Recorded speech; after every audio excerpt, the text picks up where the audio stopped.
Hello అండి. ఈరోజు వీడియోలో నేను ఫ్రాక్ స్టిచ్చింగ్ అయితే చూపిస్తాను. ఆల్రెడీ ఈ బాడీ పార్ట్‌కి వర్క్ ఎలా చేశాను అనేది వీడియో ఉంది. అలాగే కటింగ్ వీడియో ఉంది. అలాగే hands cutting and stitching video కూడా ఉంది. ఆల్రెడీ 3 వీడియోస్ అయితే పోస్ట్ చేశాను. ఇప్పుడు స్టిచ్చింగ్ వీడియో అయితే ఈరోజు ఈ వీడియోలో చూపిస్తాను. ఎలా ఉంది క్లియర్‌గా ఎక్స్‌ప్లెయిన్ చేస్తాను. ఒకసారి చూసేయండి. ఓకే. స్టిచ్చింగ్ అయితే ఏంటి అంటే ముందు మన మెయిన్ పార్ట్ అనమాట. బాడీ పార్ట్ మన బాటమ్ పార్ట్ ఉంటాయి కదా! Sorry body parts front, back. మనం ఇప్పుడు ఫ్రంట్ గురించి చూపిస్తాను. ఫ్రంట్ ఏంటి అంటే ఫస్ట్ మన మెయిన్ ఫ్యాబ్రిక్ ఏదైతే ఉందో వెల్వెట్ క్లాత్ మెరూన్ కలర్‌ది. దానిపైన మనం లైనింగ్ పార్ట్ పెట్టుకోవాలి. లైనింగ్ పార్ట్ పెట్టినప్పుడు ఫస్ట్ మన నెక్ అయితే కట్ చేయలేదు కదా! కాబట్టి లైనింగ్ పార్ట్ ఉంది కదండీ! లైనింగ్ పార్ట్ చుట్టూరా స్టిచ్ వేసుకోవాలి. చుట్టూరా కాదు ఓన్లీ ఆర్మ్ హోల్‌కి అలాగే నెక్‌కి మాత్రమే స్టిచ్ అయితే వేసుకోండి. ఒక పావించు ఖర్చుతో స్టిచ్ అయితే వేసుకోవాలనమాట. మళ్ళీ షోల్డర్ దగ్గరే వేసుకోవద్దు. ఓపెన్ ఉంచాలి షోల్డర్ దగ్గర. ఓన్లీ ఆర్మ్ హోల్‌కి అంటే చంక భాగం ఆ యూ షేప్ ఏదైతే ఉందో దానికి సి షేప్‌కి అలాగే ఇక్కడ యూ షేప్‌కి ఆ తర్వాత అటు సైడ్ షేప్ అటువైపు ఆర్మ్ హోల్‌కనమాట. ఇక్కడ మీరొక స్టిచ్ వేసి అటు ఇటు ఆ తర్వాత మీరు నెక్ పార్ట్ దగ్గర ఉన్న వెల్వెట్ ఫ్యాబ్రిక్‌ని స్టిచ్ వేసాక వెల్వెట్ ఫ్యాబ్రిక్‌ని కట్ చేసి అప్పుడు ఈ లైనింగ్ పార్ట్‌ని లోపల వైపుకి టర్న్ చేసేసుకుంటే మనకి బాడీ పార్ట్ పై వైపున స్టిచ్ అనేది కంప్లీట్ అవుతది. నెక్స్ట్ మనము కావాలంటే టాప్ స్టిచ్ వేసుకోవచ్చు. లేదు అలా ఓపెన్ బాగుంటుంది అనుకున్నప్పుడు అలాగైనా ఉంచేసుకోవచ్చనమాట. తర్వాత మనం చుట్టూరా ఒక స్టిచ్ వేసుకుంటే సరిపోతుంది. తర్వాత మిగతా పార్ట్ అంతా చుట్టూరా నార్మల్‌గా స్టిచ్ వేసుకుంటే సరిపోతుంది. తర్వాత బ్యాక్ సైడ్ పార్ట్ గురించి చెప్తాను. ఇక బ్యాక్ సైడ్ ఇలా దేనికది సెపరేట్‌గా తీసేసుకున్నాను. ఉక్సులు పట్టీకి, కాజా పట్టీ ఇలా వస్తాయన్నమాట. అందుకు బ్యాక్ సైడ్ ఓపెన్ కోసం ఇలా ఉంటుంది.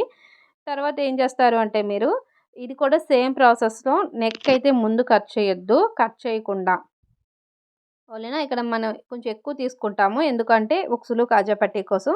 అంటే సెపరేట్‌గా ఏమి వెయ్యము. ఇందులోనే వచ్చేస్తుంది.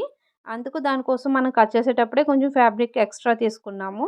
చూడండి ఇక్కడ కూడా సేమ్ ఆర్మ్ హోల్ దగ్గర ఒక పావించు స్టిచ్ వేసుకోండి. షోల్డర్ దగ్గర ఓపెన్ వదిలేయండి. అంటే అక్కడ స్టిచ్ ఏమీ వేయొద్దు. తర్వాత నెక్‌కి వేసుకుంటూ పావించు గ్యాప్‌తో వేసుకుంటూ ఇలా డౌన్‌కొచ్చేయాలనమాట. ఇలా ఒక పార్ట్‌కి వేసుకోవచ్చు. తర్వాత నెక్స్ట్ ఇంకొక పార్ట్ సేమ్ ఇలా వచ్చి ఇలా పైవైపుకి వెళ్ళాలి. పైవైపుకెళ్ళి అక్కడ మళ్ళీ ఓపెన్ వదిలేయండి. షోల్డర్ దగ్గర. తర్వాత ఇలా క్రిందికి రండి. ఇలా క్రిందికొచ్చాక ఆర్మ్ హోల్‌కి వేసుకుంటే సరిపోతుందనమాట. తర్వాత మనము స్టిచ్ అయ్యాక తర్వాత అవి కట్ చేసుకోవాలి. చూసారా కట్ చేశాక మనం టర్న్ చేసుకుందాము. అంటే స్టిచ్ వేసేసాము, కట్ చేసేసాము. చిన్న చిన్న కట్స్ ఇచ్చుకోండి రౌండ్స్ తిరగడం కోసం. తర్వాత మనం టర్న్ చేసుకుంటే సరిపోతుంది. తర్వాత మీరు ఒక టాప్ స్టిచ్ అయితే వేసుకోవాలనమాట. ఈ టాప్ స్టిచ్ అనేది ఇక్కడ నేను ఎలా వేస్తున్నానో చూసేయండి. ఇక్కడ కొంచెం గ్యాప్ ఇచ్చి అయితే వేస్తున్నాను. ఎందుకంటే అక్కడ మనకి ఉక్సులు, కాజాలు వేస్తాము. లేదు అంటే మీరు ఈ ప్రాసెస్‌లోనే జిప్ కూడా యాడ్ చేసుకోవచ్చు. ఇలా స్టిచ్ చేసి ఫ్యాబ్రిక్‌ని తిరగబెట్టాక మీరు ఒక ఏంటంటే జిప్ కూడా యాడ్ చేసుకోవచ్చనమాట. ఇక్కడ నేనైతే జిప్ యాడ్ చేయట్లేదు. ఓన్లీ ఉక్సులు, కాజాలు వేసేద్దామని చెప్పేసి స్టిచ్ అయితే వేస్తున్నాను. చూసారా? మనం ఉక్సులు, కాజాలే కాబట్టి అంత ఓపెన్ అక్కర్లేదు అనుకున్నప్పుడు కొంచెం క్లోజ్ చేసేసి పై వైపున స్టిచ్ అయితే వేసేసాను. నెక్స్ట్ ఇక్కడ పైన మనకు ఒక 2 ఉక్సులు పట్టే ఫ్యాబ్రిక్ మాత్రం ఓపెన్ ఉంచాననమాట. తర్వాత ఎక్స్ట్రా ఉన్న ఫ్యాబ్రిక్ అంతా కూడా చుట్టూరా స్టిచ్ వేసేసుకొని కట్ చేసేసుకోండి. ఇక మనకి బ్యాక్ పార్ట్ రెడీ అయిపోయింది. ఫ్రంట్ పార్ట్ కూడా ఆల్మోస్ట్ రెడీ అయిపోయినట్టే. మనం డాట్స్ అది ఏమి వేయట్లేదు ఇక్కడ. తర్వాత చూడండి పైన అయితే మీరు షోల్డర్స్ అయితే జాయిన్ చేసేసుకోవచ్చు. లేదు మనం ఫ్రిల్స్ అవి పెట్టుకున్నాక కూడా జాయిన్ చేసుకోవచ్చు. ఒక ఫ్రిల్స్ నేను ఏ పార్ట్‌కి ఆ పార్ట్ పెడతానండి. బాటమ్ పార్ట్స్ ముందు బ్యాక్ పార్ట్‌కి అయితే పెడతాను. ఎలా పెడతానంటే ఇక్కడ మనం లైనింగు అలాగే క్రింద మెయిన్ ఫ్యాబ్రిక్ బాటమ్‌కి యూజ్ చేసే 2 కూడా ఈక్వల్‌గా తీసుకుంటాను. తీసుకొని ఇప్పుడు లైనింగ్ సగానికి ఫోల్డింగ్ చేసుకుంటే సెంటర్ ఒక పాయింట్ వస్తది కదా! అక్కడ ఒక టక్ ఇచ్చి అంటే ఒక మార్క్ లేదా చిన్న కట్ ఇస్తాను. అలాగే లైనింగ్ కూడా చిన్న కట్ ఇస్తాను సెంటర్‌కి. ఇప్పుడు ఈ కట్ ఇచ్చిన ఈ సెంటర్ చూసారా? మన బ్యాక్ పార్ట్ సెంటర్‌కి పిన్‌తో ఇలా లాక్ చేశాననమాట. ఇలా లాక్ చేయడం వల్ల మనం అటువైపు నుంచి ఒకవేళ ఫ్రిల్స్ పెట్టుకుంటూ వస్తే మనకి కరెక్ట్‌గా సెంటర్‌కొచ్చినప్పటికి ఆ ఫ్యాబ్రిక్ ఇప్పుడు ఈ ఫ్యాబ్రిక్ సగానికి ఫోల్డింగ్ చేసింది ఉంది కదా! అదంతా కూడా ఓన్లీ వన్ సైడ్‌కొచ్చేయాలి ఫ్రిల్స్. బ్యాక్ పార్ట్ సగానికొచ్చినప్పటికి అయిపోవాలనమాట. మిగతా ఫ్యాబ్రిక్ అంతా కూడా ఇటు సైడ్‌కి సగం నుంచి వచ్చినప్పుడు ఫ్రిల్స్ పెట్టుకుంటూ రావాలి.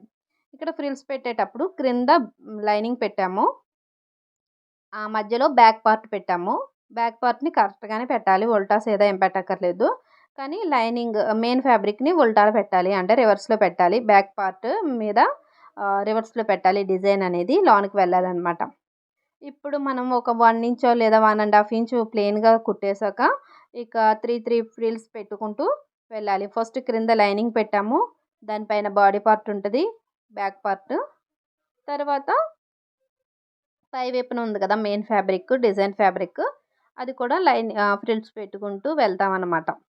ఇక్కడ ఫ్రిల్స్ మనకి తెలుస్తుందండి, ఎందుకంటే మనం సెంటర్ కట్ ఇచ్చాం కాబట్టి సగం తీసుకున్న ఫ్యాబ్రిక్ ఒక సగానికి సరిపోతుంది, మిగతా సగానికి అడ్జస్ట్ చేసుకుంటూ వెళ్తామన్నమాట.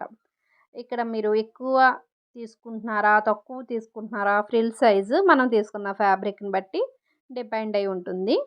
ఇక్కడ మనం అడ్జస్ట్ చేసుకుంటూ వెళ్ళాలి. ఇక్కడ చిన్న చిన్న పొరపాట్లు, ఒకవేళ మీరు ఫ్యాబ్రిక్ అడ్జస్ట్ చేయలేకపోవడం ఇవన్నీ అయినా బ్యాక్ పార్ట్ మీదే ప్రయోగించండి.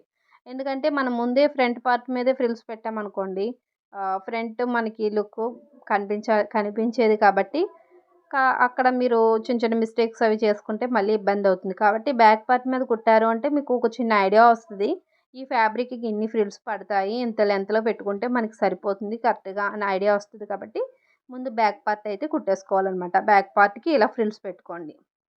ఇలా ఇది మనకి లుక్ వైజ్ ఎలా ఉంటుందంటే, మనకి టర్న్ చేసినప్పుడు ఎటువంటి దారం పోగులు కానీ ఖర్చు కానీ కనిపించదు, చాలా నీట్ ఫినిషింగ్ అయితే ఉంటుంది. కాబట్టి ఇలా రివర్స్లో అంటే మనం లైనింగు, బాడీ పార్ట్, అలాగే మెయిన్ ఫ్యాబ్రిక్ ఇలా ఒకదాని మీద ఒకటి పెట్టుకుంటాం. 3 కూడా ఒక సైడ్గా ఉన్నాయి చూసారు కదా, అవి కూడా చూసుకోవాలి. మనం చక్కగా ఇలాగా ఫ్రిల్స్ మనం ఇష్టం అనమాట, చిన్న ఫ్రిల్సా, పెద్ద ఫ్రిల్సా, లేదా బాక్స్ ప్లేటెడా, ఇవన్నీ కూడా మనం ఐడియాని బట్టి పెట్టుకోవచ్చు. ఈ విధంగా మనం సెట్ చేసుకుంటూ వెళ్ళాలి ఫ్రిల్స్ అనేవి. ఈ విధంగా మనం ఫ్రిల్స్ అనేవి ఈక్వల్గా పెట్టుకుంటూ వెళ్తాం కదా, ఈక్వల్గా పెట్టుకుంటూ వెళ్ళినప్పుడు మనకి ఎక్కువ తక్కువ రాకుండా మనం అడ్జస్ట్ చేసుకుంటూ వెళ్తాం అనమాట. తర్వాత మనకి లోపల వైపు ఇలా ఉంటుంది. తర్వాత ఏముంది, మొత్తం మనకి స్టిచ్చింగ్ అయిపోయాక సైడ్స్ మనం ఒక 2 లైన్లు కుట్లు వేసేసుకుంటూ సరిపోతుంది. ఖర్చు చూసుకుని ఇలా క్రింద వరకు కుట్టేసుకోవడమే. ఇక్కడ నేను క్రింద మెయిన్ ఫ్యాబ్రిక్కి అలాగే లైనింగ్ పార్ట్కి కూడా జిగ్జాగ్ చేసేసాను కాబట్టి ఇక మీకు కుట్టు చూపించట్లేదు. లేదు అంటే మీరు చిన్నగా ఫోల్డింగ్ చేసి కుట్టుకోవచ్చు, లేదంటే ఏదైనా లేస్ యాడ్ చేసుకోవచ్చు, అదంతా మన ఇష్టం, మనం తీసుకున్న ఫ్యాబ్రిక్ని బట్టి.